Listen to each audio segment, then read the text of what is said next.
Learning objectives. After studying this module, students will be able to explain the concept of organizing, explain the process of organizing, describe the importance of organizing, explain the meaning, advantages, and disadvantages of functional organization, explain the meaning, advantages, and disadvantages of divisional organization, explain the meaning, advantages, and disadvantages of formal and informal organization, distinguish between formal and informal organization, explain the concept of delegation and decentralization, describe the importance of delegation and decentralization, and distinguish between delegation and decentralization. Meaning and steps. Organizing. Organizing is that managerial process which seeks to define the role of each individual towards the attainment of enterprise objectives, with due regard to establishing authority, responsibility, relationships among all, and providing for coordination in the enterprise as an inbuilt device for obtaining harmonious group's action. Definition. In the words of Theo Hamel, organizing is the process of defining and grouping the activities of the entire process and establishing the authority and relationship among them. Organizing in management refers to the relationship between people, work, and resources used to achieve the common objectives. Steps in organizing. Management function of organizing completes when it passes through different stages. The important among them are discussed below. Identification and division of work. The first step in the process of organizing involves identifying and dividing the work that has to be done in accordance with previously determined plans. Work is divided into manageable tasks so that duplication can be avoided and workload can be shared among employees. Departmentalization. Once work has been divided into small and manageable activities, then those activities which are similar in nature are grouped together. This process is called departmentalization. Assignment of duties. Once the departments are created, each department is placed under the charge of an individual, called departmental head. Then, each job is allocated to an individual according to his knowledge and skill. There should be a proper match between the nature of jobs and the ability of an individual. Establishing reporting relationships. In the organization, each employee has some authority as well as responsibility. It is necessary that every individual must know whom he has to take orders from and to whom he is answerable. Importance of organizing. Importance of organizing. The organizing function is very important in the business as it coordinates all other areas of business operations. The importance of this function can be well explained with the help of following points. Benefits of specialization. In organizing, every individual is assigned a part of total work and not the whole task. This division of work into smaller units and repetitive performance leads to specialization. Thus, organizing promotes specialization, which in turn leads to efficient and speedy performance of tasks. Clarity in working relationship. It helps in creating well-defined jobs and also clarifying the limits of authority and responsibility of each job. The superior-subordinate relationship is clearly defined in organizing. Effective administration. It provides a clear description of jobs and related duties, which helps to avoid confusion and duplication. Clarity in working relationships enables proper execution of work, which results in effective administration. Optimum utilization of resources.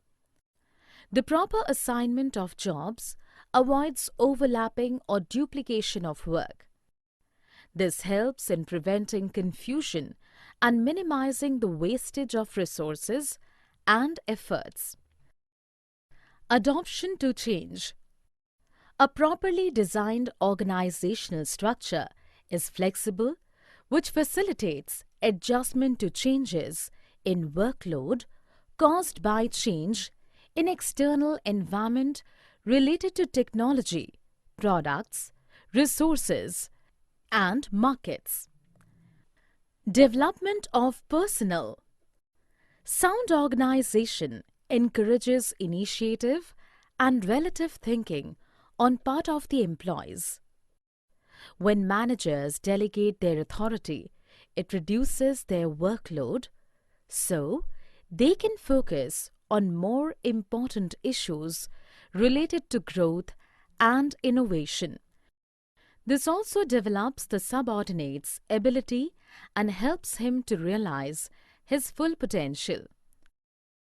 Expansion and growth.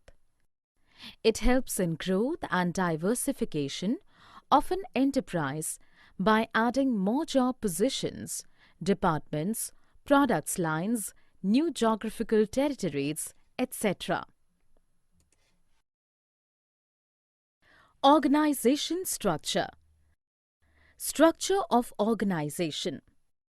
An organization structure is a framework of authority and responsibility, relationships between various positions in the organization, and also clarifies who reports to whom. It is a set of planned relationships between groups of related functions and between physical factors and personnel required for the achievement of organizational goals. Types of organizational structure. The type of structure adopted by an enterprise will vary with the nature, types, and volume of its activities. Two commonly adopted organizational structures are functional structure and divisional structure. Functional structure.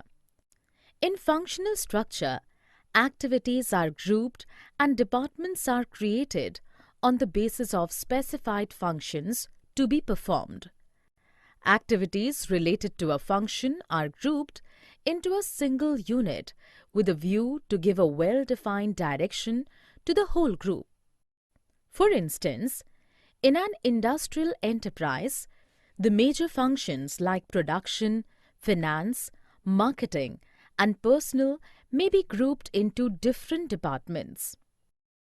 Suitability of functional structure. The functional organization is highly suitable for an enterprise engaged in the production and distribution of a single product or a small number of products. It is very useful where it is desired to introduce specialization in the performance of various functions like production, finance, marketing, etc. Divisional structure. The divisional structure is formed by creating a set of autonomous units or divisions which are coordinated by the central headquarters. For example, a company may have 3 divisions to manage garments, cosmetics, and leather goods, etc. Suitability of divisional structure. Divisional structure is suitable for the firms having several products, and each product is categorized by different technology, resources, production process, and market. It is suitable for firms having coverage of wide geographical area or having different market segments. Formal and informal organization. Formal and informal organization. In all organizations, there are two types of organizational forms are existed. One is the professional system and the other is more into personal and which is informal as well. When the employees are guided by rules and procedures, this is said to be formal organization. Formal organization. Formal organization refers to the organization structure which is designed by the management to accomplish a particular task. It specifies clearly the boundaries of authority and responsibility, and there is a systematic coordination among the various activities to achieve organizational goals. Informal organization. Interaction among people at work gives rise to a network of social relationships among employees, called the informal organization. Informal organization emerges from within the formal organization when people interact beyond their officially defined roles. Characteristics of informal organization. Based on formal organization. This is based on formal organization where people also have informal relations. First of all, the formal organization is established and then informal organization is created out of it. It has no written rules and procedures. In this organization, there are no written rules and procedures to govern interrelationship. But there are group norms which have to be observed. Independent channels of communication. In this organization, relations among different people are not defined because a person at the lowest rank can have direct contact with the person at the highest level. It is not deliberately created. Informal organization is not deliberately created. It emerges out of mutual relationship and tastes. It has no place on organization chart. Informal organization has no place on the properly prepared organization chart. Moreover, there is no information about it even in the organization manual. Delegation. Delegation. In every organization, whatever may be the nature, a single person or a manager cannot manage his duties in an effective way unless he is dividing the work among his subordinates. This process we can call as delegation process. Delegation refers to the downward transfer of authority from a superior to a subordinate. Delegation involves granting of authority to subordinates with a view to make them perform the assigned duties.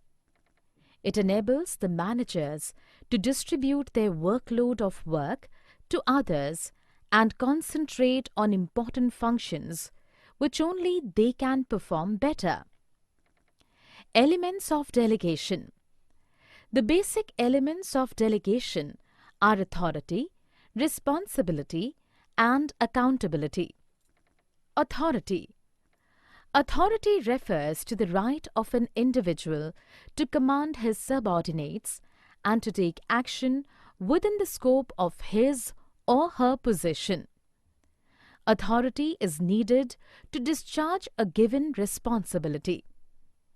The power to produce or use raw materials, spend money, or ask for allotment of money, to hire or fire people, etc., has to be delegated to individuals to whom the work is assigned.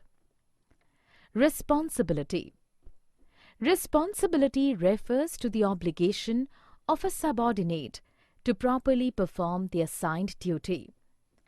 The superior must determine clearly the task or duty to be assigned to the subordinates. The duty must be expressed in terms of functions or in terms of objectives. Accountability. Accountability is to answerability for the outcome of the assigned task. The subordinate is held accountable to the superior. Accountability originates because the manager has a right to require an accounting for the authority delegated and task assigned to a subordinate. The process of delegation of authority is incomplete unless accountability is created. Importance of delegation. Importance of delegation.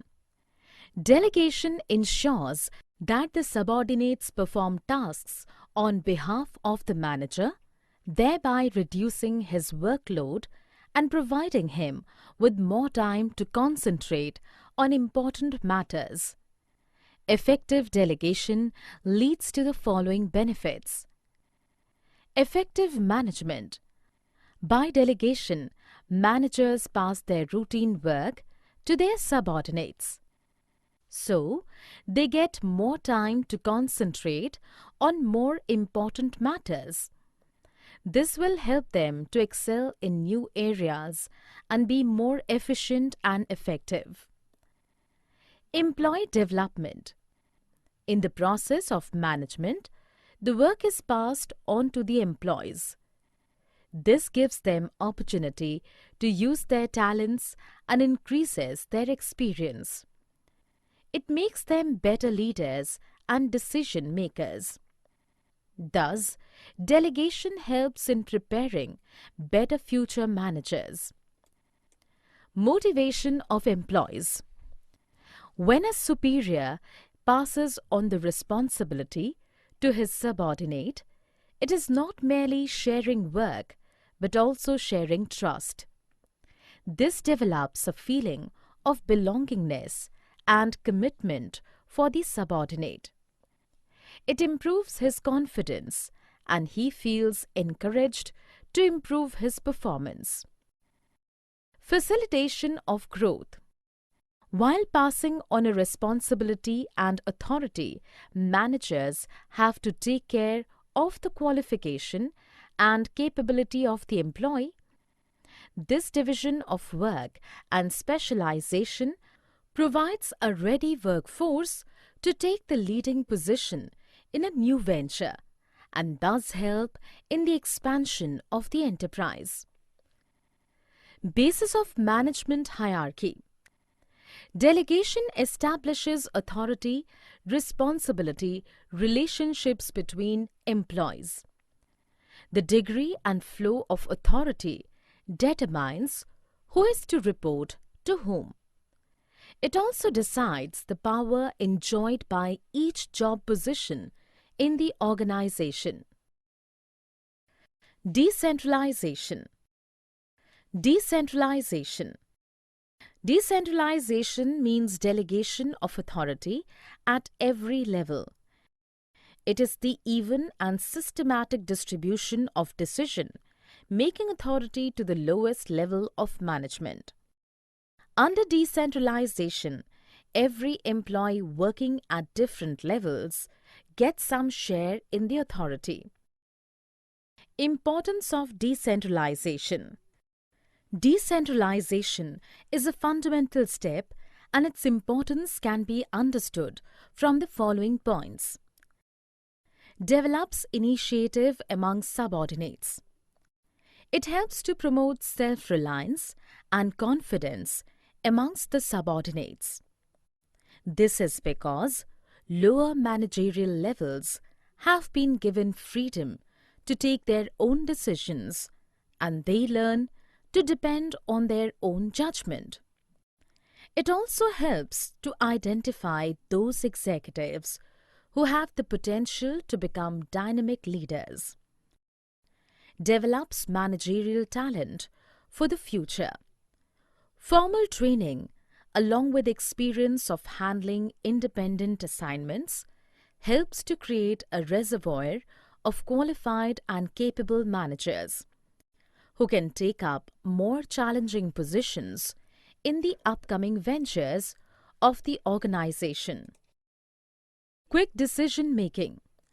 Under decentralization, authority to make decisions is placed in the hands of those who are responsible for executing the decisions.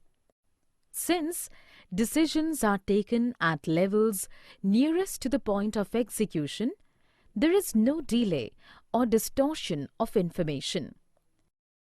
Growth and diversification. Use of decentralization becomes imperative when an institution carrying the manufacture of one product wants to diversify in the other different ranges of the product. So, decentralization facilitates growth and diversification of products and markets. Relief to top management. It helps to reduce the amount of direct supervision over subordinates by giving them freedom to take decision and act on their own. This reduces the workload of top executives, and they can devote their time and attention to important policy matters. Advantages of decentralization. Decentralization. Decentralization means delegation of authority at every level. It is the even and systematic distribution of decision-making authority to the lowest level of management. Under decentralization, every employee working at different levels gets some share in the authority. Advantages. The importance of decentralization can be discussed with the help of following points. Reduces the burden on top executives. Decentralization relieves the top executives of the burden of performing various functions. Centralization of authority puts the whole responsibility on the shoulders of an executive and his immediate group. This reduces the time at the disposal of top executives who should concentrate on other important managerial functions. Facilitates diversification. Under decentralization, the diversification of products, activities, and markets, etc., is facilitated. A centralized enterprise with the concentration of authority at the top will find it difficult and complex to diversify its activities and start the additional lines of manufacture or distribution. To provide product and market emphasis. A product loses its market when new products appear in the market on account of innovations and changes in the customer's demand. In such cases, authority is decentralized to the regional units to render instant service taking into account the price, quality, delivery, novelty, etc. It promotes motivation. Decentralization of authority promotes the morale of the employees and create a feeling that they are important to the business. This will improve the productivity and efficiency. Executive development. When the authority is decentralized, executives in the organization will get the opportunity to develop their talents by taking initiative, which will also make them ready for managerial positions. Summary. Let us summarize what we have learned in this module. The process of defining and grouping activities, as well as establishing authority relationships among them. It is highly crucial as it leads to division of work, clarity in reporting relationships, utmost utilization of resources, growth, powerful administration, and wonderful creativity. Organizational structure is the framework within which managerial and operating tasks are performed. It can be functional or divisional. Functional structure groups activities on the basis of functions. The crucial benefits of such a structure are specialization, superb control, high-level managerial efficiency, and ease in training employees. The disadvantages of functional empires are conflict of interest, inflexibility, and restriction in managerial development. Divisional structure groups activities on the basis of products. The advantages are integration, product specialization, greater accountability, flexibility, better coordination, and more initiative. Formal organization is designed by the management to achieve organizational goals. Its advantages are fixation of responsibility, clarity of roles, and unity of command and effective accomplishment of goals. Informal organization arises out of interaction amongst people at work. Delegation is the transfer of authority from superior to subordinate. It has three elements: authority, responsibility, and accountability.